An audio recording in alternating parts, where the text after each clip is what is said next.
এদিকে আছে ভাত আর সবজি। আজকে খাওয়া তো বই গেলাম, বাজারও হয়ে গেল, আর বাবু ঘুমাই গেল, খাওয়াটা কমপ্লিট হয়ে যায়। কে কে খাইতে যাও? আজকে রান্না হয়েছে তোমার শুটকি, লটিয়া শুটকি, আর মিষ্টি লাউ আছে, যে মিষ্টি লাউ দিয়া। কে কে লটিয়া শুটকি দিয়া মিষ্টি লাউ দিয়া খাইতে পছন্দ করো একটু জানাইও। হ্যাঁ, আজকে খানে কিন্তু বাম্পার। কে কে খাইতে জলদি আও।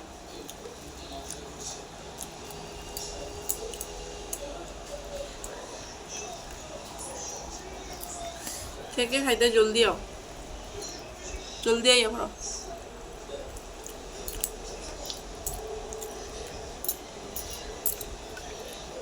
ভিডিওটা এখানেও শেষ করিয়া, সবাই একটু বেশি বেশি শেয়ার করিও, লাইক কমেন্ট করিয়া যাইও। টাটা।